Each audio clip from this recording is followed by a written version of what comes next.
Hello, my name is Urbanator, and what you are about to hear is a very special Christmas episode of 80 to 89. With me tonight is my co-host, Matt Lappy. How you doing, brother? I'm doing good. How are you doing, Kevin? I'm doing pretty good. I'm having a wonderful Christmas season. You and I thought it would be great to go down our favorite Christmas items to talk about that we celebrated back in the 80s. Absolutely. It's neat to go forward in time and do a special like this and then head on back to finish doing 1980 to 89. That's right. Can't wait. So tonight we are going to discuss cookies, TV specials, records, songs, and gifts. Sounds great. Can't wait. You rhymed in time. Ladies and gentlemen, 80 to 89. Are you ready? Are you really ready? Please take your seats. 80 to 89. The show is about to begin. We hope you enjoy the show. Why don't we start off with our top 10 Christmas cookies? Let me get some milk. And now, our top 10 Christmas cookies. Well, one of my favorite cookies, which a lot of people, Number 10. in my experience, don't care for, is mincemeat cookies. Now it's not really meat. It's fruit. Oh, And it's really tasty. I actually first had it because of my grandmother Lappy, my grandma Lappy, and she liked that. And so my mom would make those for her, and I never really wanted to try them, and then I finally did, and I'm hooked. I actually made my first batch last year for a work function, and they went over swimmingly. oh, So, and that's a word you don't get to use during Christmas time, swimmingly. it went snowingly. That's good. That's better. And so that is one of my favorite cookies. Number 9. My first choice for my cookies was Pfeffernuss, not only because of the spelling, but because of the fact that they actually put pepper in a cookie. So I've never had that. It's so good, and there's nice powdered sugar on the outside, so if you get pulled over by the cops, make sure you dabble them right under your nostrils. Yeah. Number 8. So my next favorite Christmas cookie are oatmeal scotchies. Now, what's Um, that about?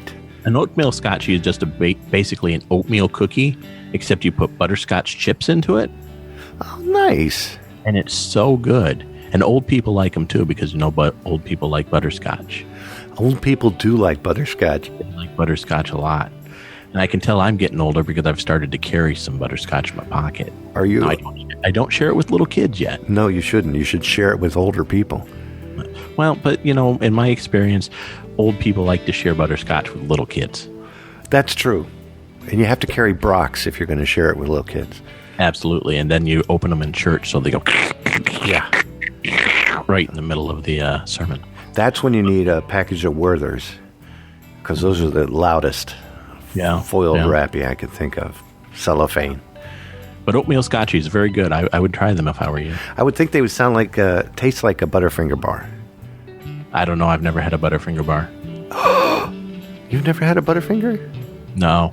See, when I was younger, I was allergic to peanuts and all kind of nuts. So I was able to have peanuts and peanut butter until I was about 4, and then I became allergic. Oh, I'm sorry. And then recently, actually within the last couple years, I've discovered that I'm not allergic anymore. Oh, good. And I discovered that because I would eat at Five Guys, and their fries are Peanut oil. they're cooked in peanut oil, and it never affected me. So now I've tried peanut butter, and I do not like it. It does not taste what I imagined it to taste like. Those bastards. They changed it, like they did Well, Count Chocula and everything else on the planet. Well, to me, by the smell, Yeah. I thought that peanut butter would be sweet, but it's very, very salty. Can be. So I don't like it. I still don't eat it because I don't like the taste. Number 7. Well, I guess I'll go on to my cookie, which is peanut blossoms. That worked out well, didn't it? You sure did. That's where you put the Hershey's Kiss on top of the delicious sugar cookie underneath it. And there is another name for that, I think. But if it is, I don't know. I have to talk to the king. Those always looked good. They taste delicious. But you have to make sure you get half of the Hershey's Kiss and half of the cookie in your mouth. And it's very hard to split that with your front teeth. Yeah, I'd imagine. And yes, it's good to take out a knife and cut it into 4 slices if you really want to enjoy it properly. How do you cut a hard Hershey's Kiss with a knife and it not just break up all over the place? Butcher knife, very fast. It has to be a sharp knife. Very, Can't use very a fast. Yeah. I see. Number 6. So my next candy, it's not a candy, it's a cookie. But it's kind of like a candy because it's a candy cane cookie. Hey. Now, see, I haven't had this particular cookie in a very, very, very, very, very, very, very long time. Yeah. Sorry, I had to hit you. Sorry. When I was growing up, when I was in grade school, my mom and all her friends used to get together and they would do this big To do. cookie day. Yeah. We'd make cookies, and I'd go downstairs into our basement, and there were just cookies all over the place on saran wrap and wax paper, and just sitting everywhere. That sounds like heaven, sir. Oh, it was. And there was this one cookie. It was shaped like a candy cane. I guess it was a kind of a doughy cookie, but it had a bit of a crisp. It was a little bit crisp. Yeah. It was made up of 2 different kinds of dough. There was a red and a white, and they were intertwined so they looked like a candy cane, and they were just a little hint of mint. It wasn't a lot, just a hint. Right. And I haven't had one of those since I was a kid. You should make and it. I would love to. All you need is mint and dough. I need to ask my mom for the recipe. I think would be pretty good. That sounds like a project, and you should do it this year and send them out to your friend You think so? so he can taste I don't know. I test. probably wouldn't get there by Christmas though. Doesn't matter when the hell it gets here. I'll still eat them. It sounds delicious. I haven't tasted anything like it since then, so maybe I need to talk to her and see if she still has the recipe for that. That's going to bring back a flourish of memories, too, which is going to be neat. Number 5. I did the buttercream frosted in a tin can kind of thing. You know those ones? I mean, you could get these at the dollar store for a nickel. And they come 3,000 to a tin. You open it up and they're like falling out like loaves and fishes. They go on forever. Oh, yeah, I know what you're talking about. And they're the crappiest things in the world. They make you sick after the 7th or 8th one, but you keep on drinking milk and you keep tossing them back. And those buttercream frosted delicious cookies in a tin with a whole bunch of silver aluminum shake put on there. Mm-hmm. You know what I'm talking about? Now, are these the ones that were in the tin that you'd go over to your grandma's during the summertime and you'd open up the tin and it would be sewing supplies? Yeah. And you would be so upset. I know exactly what you're talking about. Exactly what happens to it. Or your grandfather took it and put his chewing tobacco in there. Right. And you eat the chewing tobacco anyway because it still has a buttercream flavor till you puke. Number 4.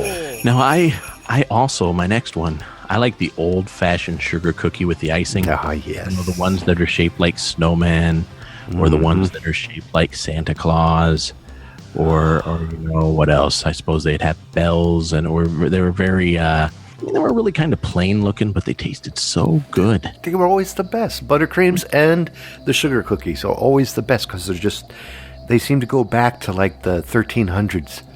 You Right. know, they have history to them when you take a bite out of those. Yeah, and they're so good, so good. Man, I'm starting to drool. Sorry. I know. I'm trying to ignore my stomach grumbles. And I just finished half a big pizza, and I'm now grumbling for this.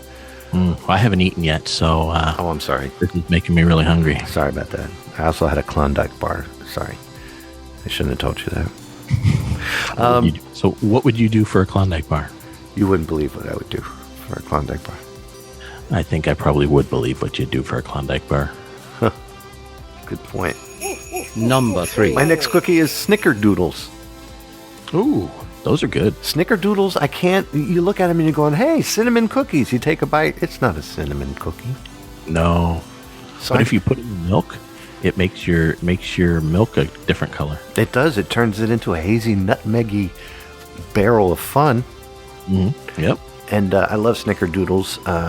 My grandmother was the queen of making them, and I miss her cookies very much. Nobody makes cookies like Grandma, right? Or Sara Lee. Yeah. Well, she makes Does pies. Sara Lee make cookies? No. I didn't think so. But if she did, nobody would make them like she did. True. And nobody doesn't like Sara Lee. No. Well, some people don't like her. They don't really think much of her. But nobody hates Sara Lee. No. You know, for the longest time, I always thought it was nobody does it like Sara Lee. But I guess it's actually nobody doesn't like Sara Lee. I always thought it was nobody don't care for Bobby Sherman. Maybe that's from your area. In my area, that's what they said. Connecticut. Yeah. Connecticut. Yep. Number 2. And so my last cookie, this also comes from the time when I would come home and they made all the cookies. I don't really know the name of it, but it's like a chocolate brownie type cake cookie, marshmallow cookie. Yeah. And it would have the base of like, not like a brownie, but more than like a cookie. So somewhere in between. But it would have the thumbprint in it. And then she would put marshmallow in that thumbprint and then put like a chocolate ganache over the top of the marshmallow. And it is so good. She actually made me some a couple years ago, but she doesn't make them much very often anymore because I guess takes a lot of work to do. I would think so. I think that's just the name of it, chocolate marshmallow cookies, unless you buy them by Nabisco and it's Malamars. I don't know, but they're so good. So good. Maybe you should convince Ferg to figure out how to make those. Yeah, for those who don't know, Ferg is a gentleman who knows how to bake things very well.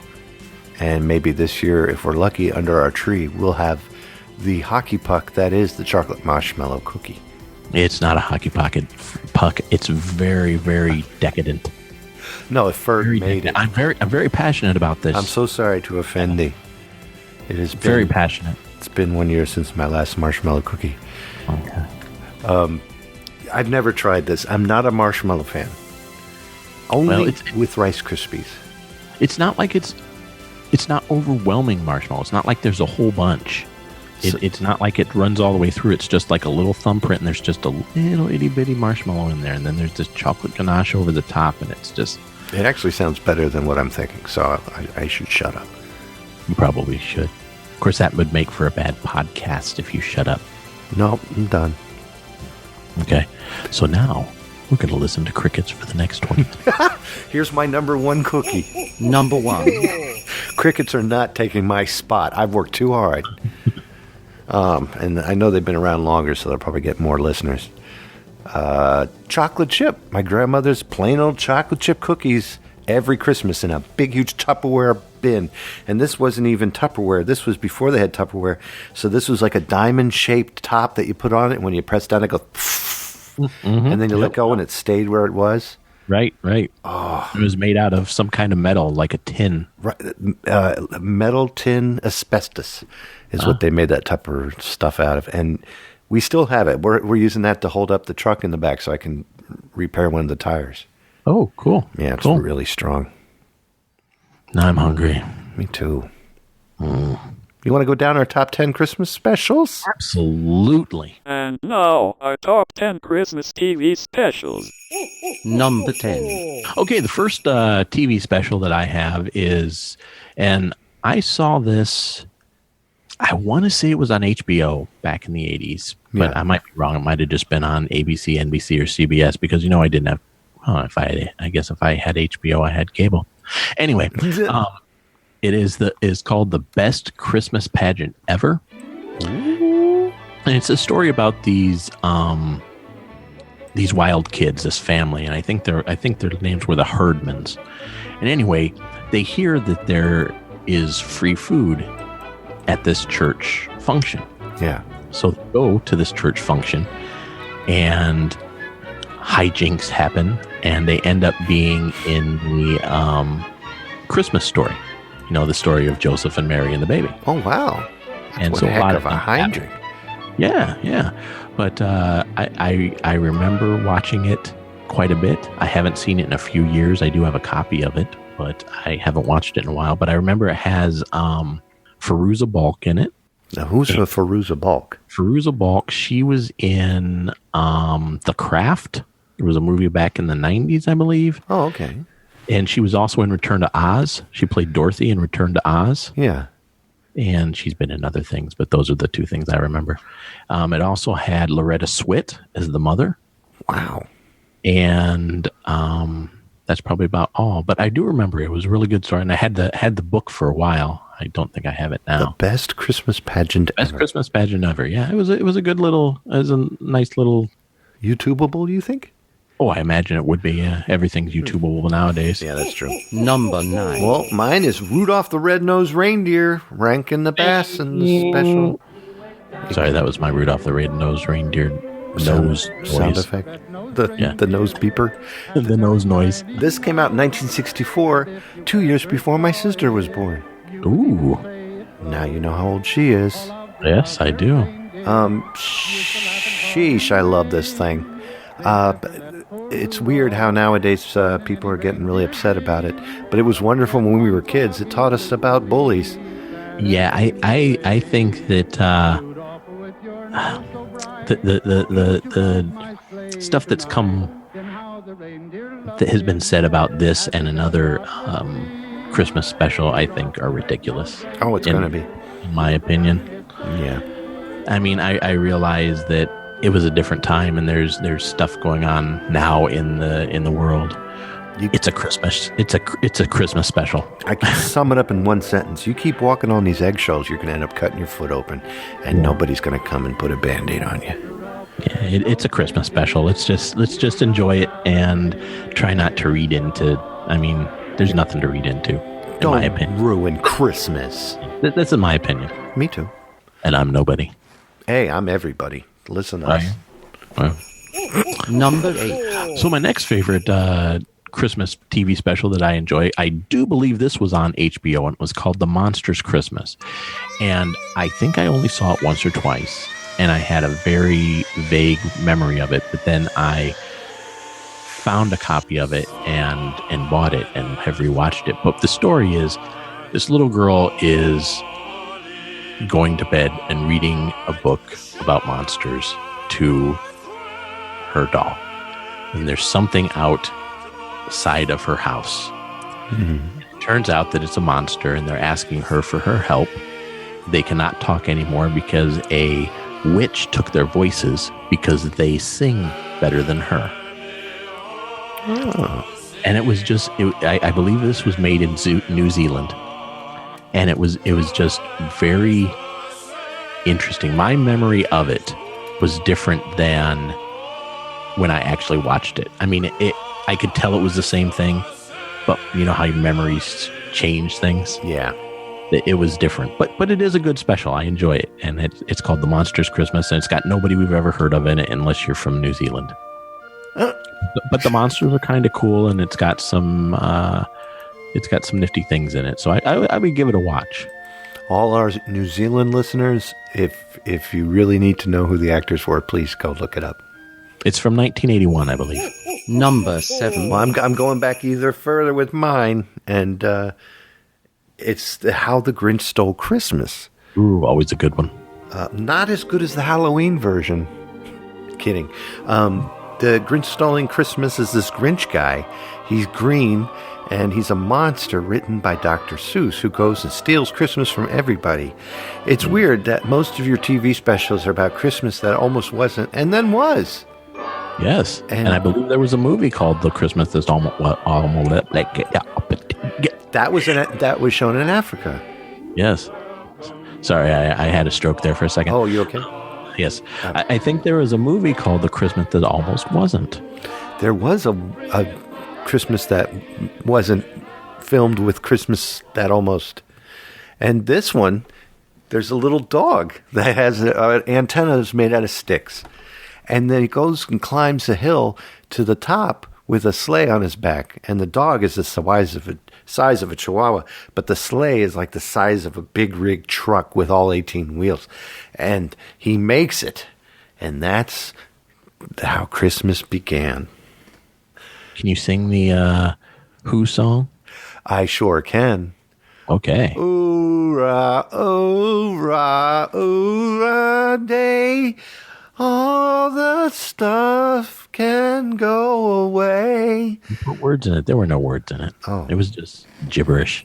Oh, I'm sorry. Azudana. I can't remember how it goes. Azudana actually was the queen of Abu Dhabi. Abu Dhabi. Isn't that a place in India? I think.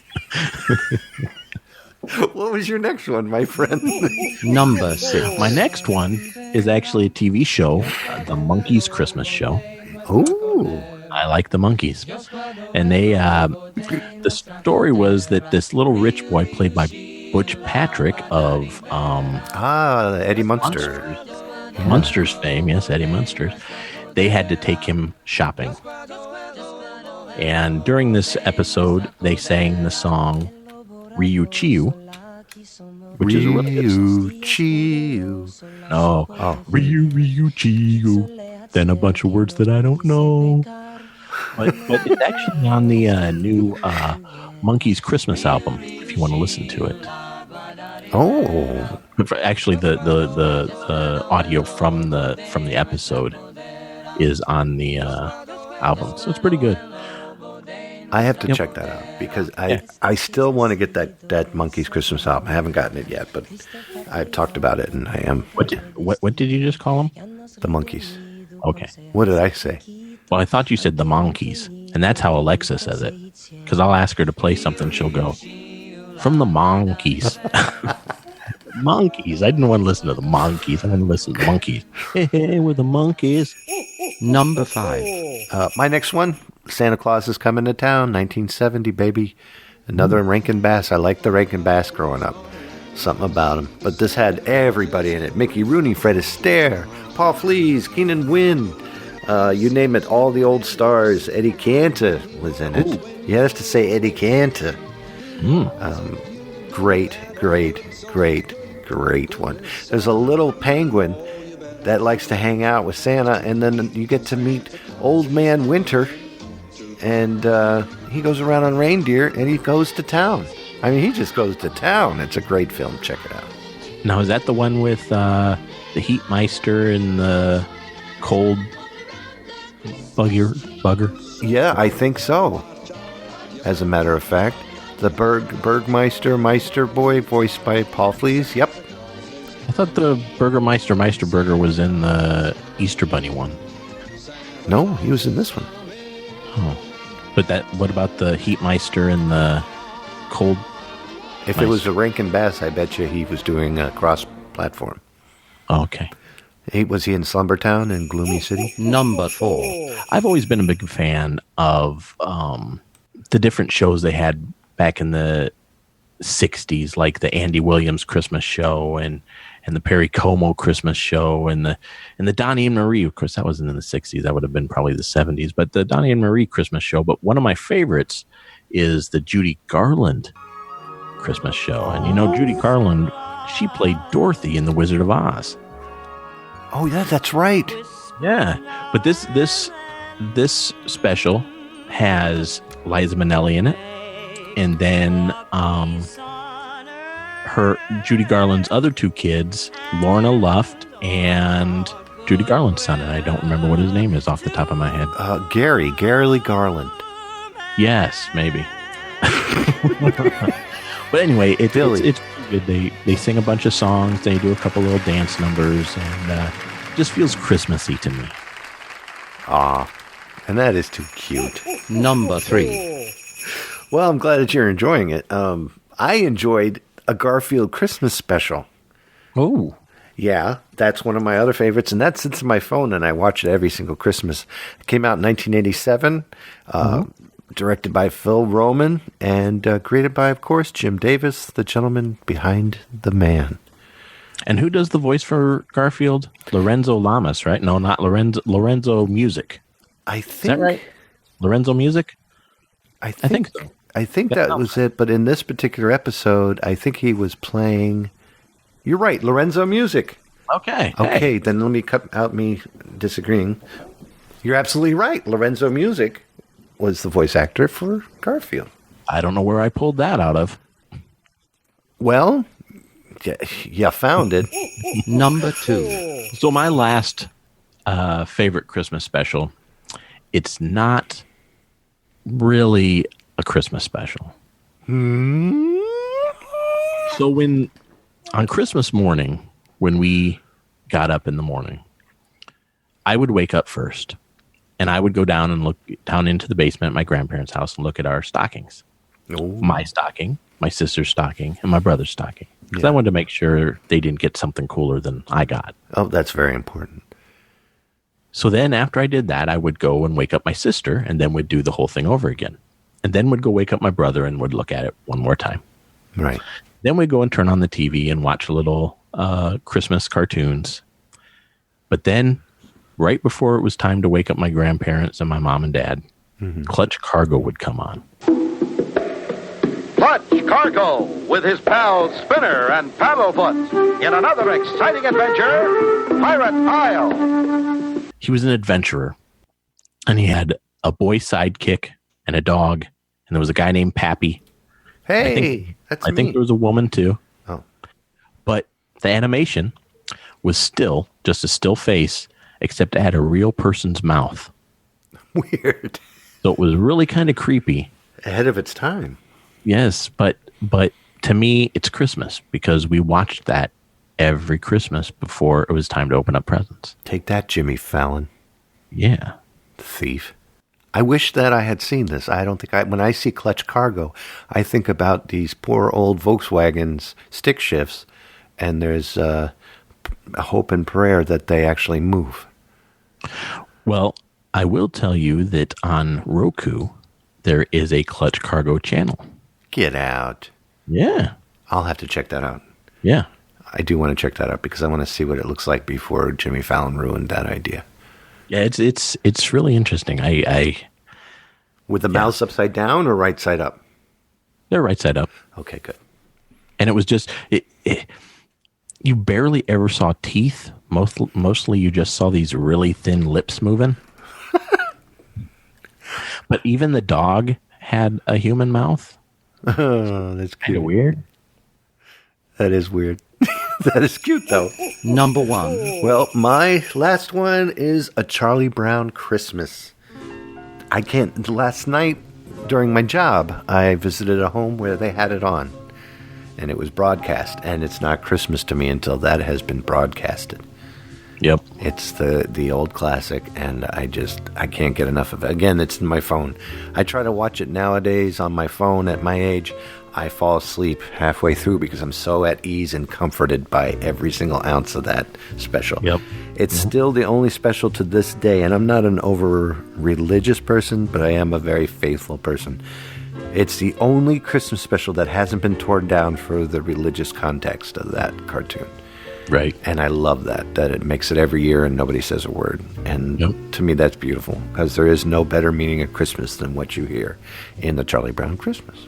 Yep. When Linus tells the story of Christmas, it's everybody be quiet and listen. And Yep. And the story of Christmas truly does. If you look in the Bible, it says, "Lights, please." And now, our top 10 Christmas records. Number 10. so my first Christmas record, Yes. actually by a group that my family made a lot of fun of me for listening to. That's not nice. It's a group called the King Singers. Matt. Anyway, Kevin, a little Christmas music from 1989. Uh-huh. And the King Singers are an a cappella group from nice. England. Yeah. And they also sing a song with an opera singer named I'm gonna butcher her name. It's Kira T. Kawande or something like that. Anyway, so this has been in rotation since 1989. Yeah. And it's just a really good album. It has a lot of standards, and then it has some British standards and from other countries too. Ooh, nice. Yeah, it's really nice. They sing well together. I'll have to check this out because I am a standard freak. I love the standard Christmases, from "O Commonly Faithful" to "Little Drummer Boy." Everything that you know. Well, they have some of those, but they also have like the traditional carols from like 15 and 1600s. Wow. Yeah. I'll have to check that out, definitely. I like the title of the album, "A Little Christmas Music." Yeah. It's a good album. I wonder if their collection of albums is vast, because it's like they're taking a break. They're going to do a little Christmas music for you. They do have they've been around since the late 60s, I believe. Yeah. And I get that impression from the name. They do have quite a few albums out. I have quite a few albums of theirs. I actually met them. Ooh. Yeah, I have an autographed CD of theirs. Did you take it? Not the Christmas one. Did you take it to your parents and go, No. Oh, you're a good I actually was introduced to them I was watching PBS, and they had a couple of little videos of them doing madrigal type music, and that just kind of, I was obsessed. Cinched it. Yep, Yeah. cinched it for you. Number 9. Mine is Felix Slatkin, "Season's Greetings" from 1961. Uh-oh. This is one of those orchestra, easy lounging music, but it gets a little jumpy. He's very creative in this album. Mm-hmm. This is a bunch of standards. It's got your Silent Nights, your Sleigh Rides, your Come All Ye Faithfuls, O Come Emmanuel. You name it, he's done it. This is a great album, and but I like his take on God Rest You Merry Gentlemen, which happens to be my utmost favorite Christmas song. And he's just really creative with the way he puts the string sections together. So is there any singing on it, or is it just musical? Just all instrumental. That's nice. Beautiful. Put on a candle. I put on scented candles. I like the smell of peanut oil and Bro Cream. There's one candle I have that has that. And Really? I splash some High Karate on my hands and put that on right underneath my nose, and I get in the bathtub and fill that with warm milk. And Nobody needs that visual, Kevin. Nobody. oh, so you don't want that as the cover art. No. Not if we want anybody to listen to this. What was your next album, my friend? Number 8. My next album is Columbia House Merry Christmas album from 1975. Awesome. Yes. It's got, I used to listen to this. I remember I would listen to this on the record player in the living room. Yeah. When my mom and dad were out at Christmas time. I remember watching Saturday Night Live. I was babysitting my brother and sister, and I was watching Saturday Night Live, and after it was over, I turned off the TV and just turned on the Christmas tree and put this on the record player and just played it over and over and over. It's got 36 songs. It's Nice. got 3 records, 6 sides. Love that. I actually put it on a cassette so that I could listen to it when I was a little bit older down in my room, because I didn't have a record player down there. Yeah. And to this day, there's one song, and I talked to you about this earlier. I can't remember what it was called, but in the record it skips. So when I hear it, I expect that skip. And Yeah. and when I'm singing it, I will sing with that skip. And I wish I could remember what song it was so that I could sing that for you. Of course, maybe it's best that I can't sing it for you. But yeah, it's a really good album, and I've had it for a long time. I stole it from my mom and dad, so hopefully they're not listening to this. Let's hope they don't. Number 7. My next one is George Malacrino, "Christmas Joy" from 1959. And the reason that this is my choice is my number one choice for tonight is the album that I heard George Malacrino for the first time. There's a version of a song called "Christmas Fantasy" that is on this puppy that I just love to death. And I love this album. I'm a big George Mellecrino fan. Sadly, he passed away in the tub because he drowned. Was he bathing in milk? He was bathing in milk with high karate on his nose. And he splashed around too much because he tried performing karate in the milk. And when you do that, you get sluggish because the milk's turning to cheese. I imagine. It's a long story, but... Yeah, I don't have time for that. Safe Home, George Mellecrino, thank you for the album. I pray he's laughing at that.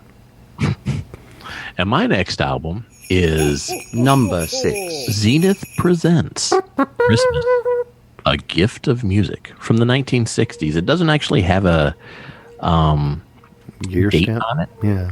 It doesn't have a date on it, and I did a little research, and I couldn't, and everything I found, it just said from the 60s. This was a record of my grandma and grandpa's, and it actually says collector's album on it, limited edition. Ooh. Yeah, but it's got Joy to the World by the Roger Wagner Chorale, and the Christmas Waltz by Peggy Lee. Oh, nice. For Christmas by Jackie Gleason. Love Jackie Gleason. Yeah, Very much. Got some Bing Crosby on there and some Pennsylvanians. Pop, pop, pop, boo. Yeah, so it's a good album. It's one of those that got played quite a bit. I bet. The Hollywood Bowl Symphony Orchestra, that was always one of my favorites. Deck the Halls by them. I like the name. Yeah, but yeah, it's a pretty cool album. It's one of those that I also bring out every year, and I talked away from the mic. It's one of those that I bring out every year. And what's awesome, two things. Number one, we heard you just fine, and number two is that you're actually showing the albums that you're talking about, which I appreciate. Yeah. I'm too lazy to go get mine. They're over there. Well, those are the only two that I have that I'm going to show, so. Okay. Number 5. This is Johnny Mathis. This is Johnny Mathis, Merry Christmas, 1958. He did a one prior to this called Johnny Mathis, A Joyous Christmas, or something of that nature. Christmas Joy, or a joyful bowl of joy for you. And he did this album. This one is the one, whenever you hear Johnny Mathis sing a Christmas song, this is the epitome of where that came from. It's just a perfect album, perfect Christmas album. And I love it. When I was a kid, I remember having my record player in my room, and I would play this at different speeds because I always thought that when you listen to it at different speeds, you would get a different emotion from the song. So I would play it at 33, the normal speed, then I would speed it up to 78, then I would take it down to 16 once in a while just to check it out at real slow. You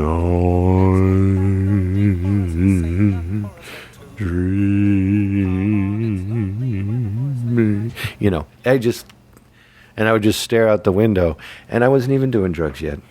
Oh. It was really cool. Really cool. Yeah. Sounds like it. Thank you. Number 4.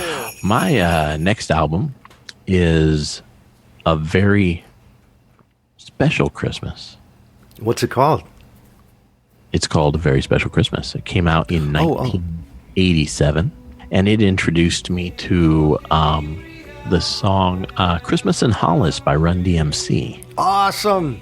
It is. Well, it's December 24th. I love that. But the song that really stands out for me is a song called Gabriel's Message by Sting. Ooh. I think Sting has a great voice anyway. I do too. And I think that this song, Gabriel's Message, is really good. But it has a bunch of different groups on it. It's got the Pointer Sisters and the Eurythmics, Whitney Houston, Bruce Springsteen, the Pretenders, John Cougar Mellencamp. Oh, gosh, yeah. Of course, I said it's got Sting and Run DMC. It's got U2, Madonna. Madonna's singing Santa Baby. I've never liked that song. I don't like it whether it's Madonna or Eartha Kitt or anybody else. I think it's a terrible song. And actually, I just found out. That's another one being run through the ringers. Yeah, but I just found out that there's a sequel to Santa Baby. What's it called? I don't remember, but I heard it the other day, and it was the same tune. It was by Eartha Kitt. It was the same tune, but she just added different things. Oh, I was going to say it wasn't like Santa grown up. No.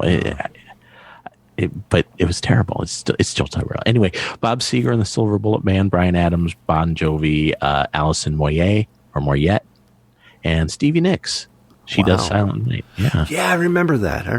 Is this the one with the cool art on the front? Yeah, it was for it was created for some kind of relief effort. yeah, but I don't remember what for. I think it was the hungry people, because we were there was a lot of discovery of starving people in Africa. No, It was for Special Olympics. that's what I thought. That's what was it? What? Did it just come out of your mouth wrong? Yeah, whenever I try to speak English, sometimes people don't understand me. But if you rewind the tape, Then you can hear it. yeah, Special Olympics. Okay. Anyway, it's a great album.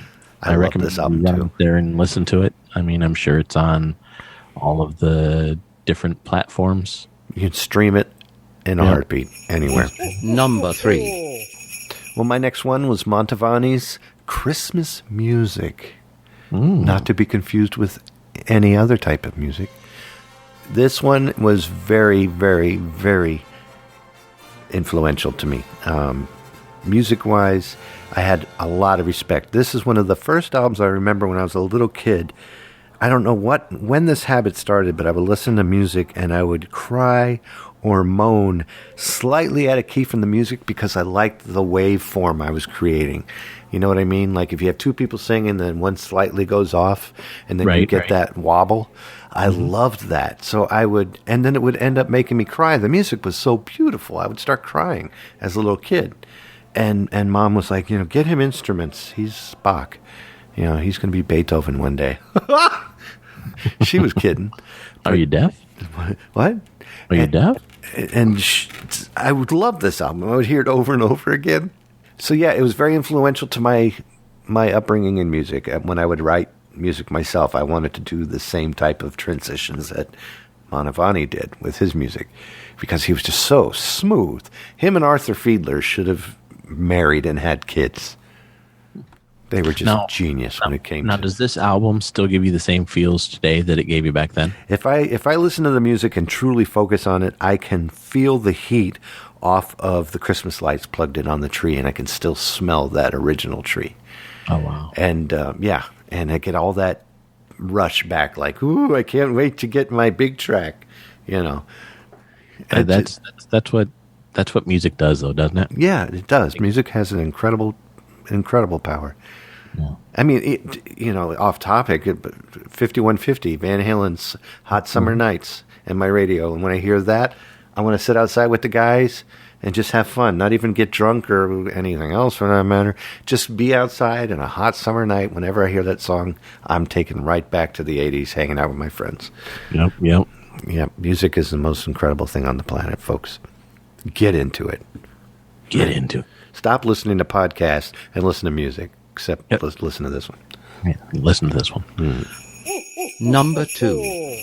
So my last album is one that I really haven't listened to since I was a kid, but again, this is about influential albums from when we were kids. Right. It was something that I listened to a lot when I was a kid, and it was Christmas with the Chipmunks. Yeah.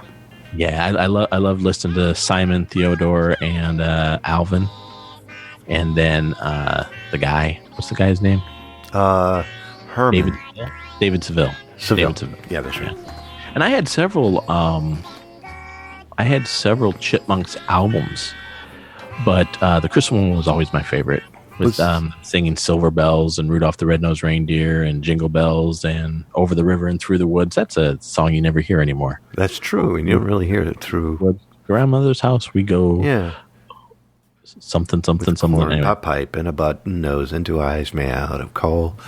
Yeah, but yeah, it was a really good album, and I like their voices. Is this the one that has Christmas time is here? I think it was, yeah. Time for Christmas blood and time for tears. Oh, sorry. But yes, that was the one you hear a lot around Christmas time as a novelty song, and it was just a good album. I have good memories of looking at the album art. Yeah, this was a very colorful cover. I'm all singing in front of the big Christmas tree, and David Seville standing there, towering over them, singing as well. Alvin! Yeah, it was a love good this album. album. It was good. Maybe I should give it a listen again. Maybe.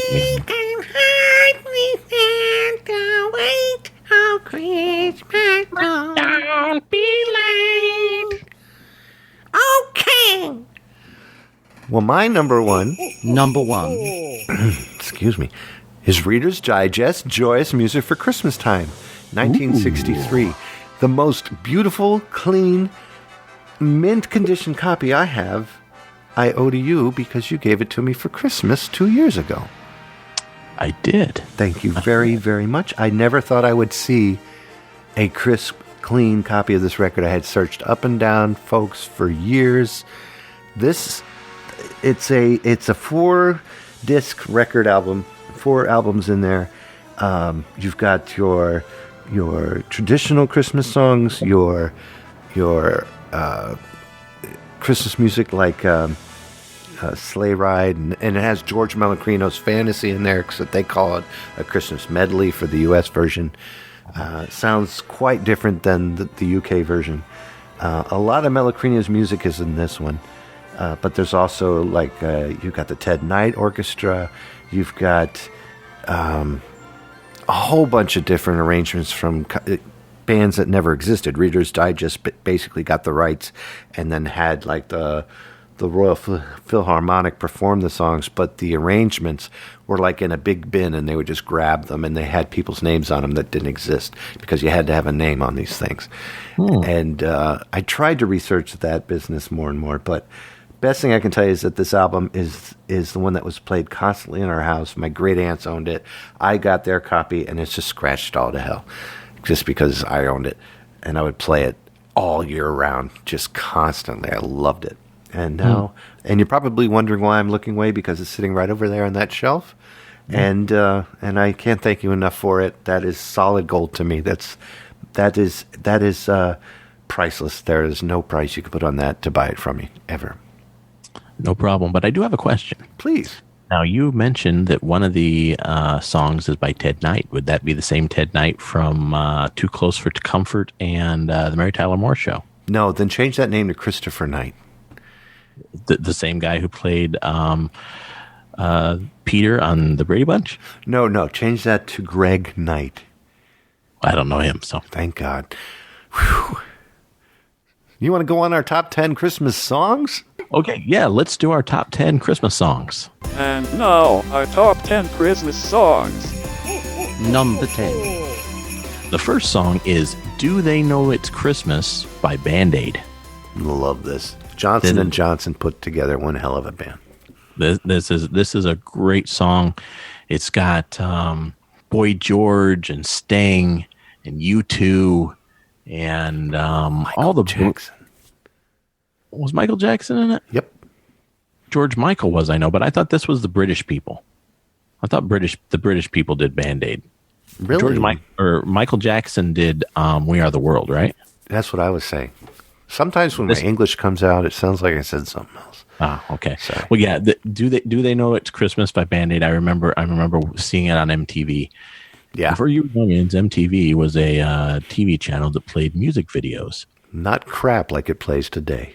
I don't know. I don't have cable, so I don't know what it plays now. Then you're fine. But it had all the like British artists of the time, like Duran Duran.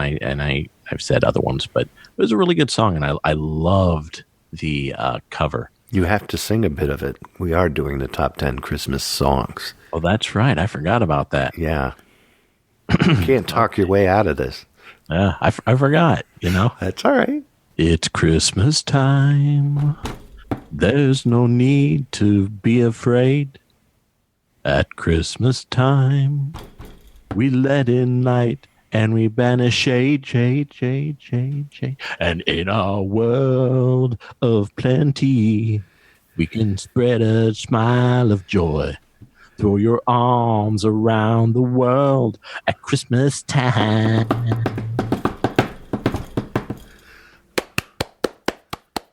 And I won't sing the Boy George part. What's up? Oh, I'm sorry. Number 9.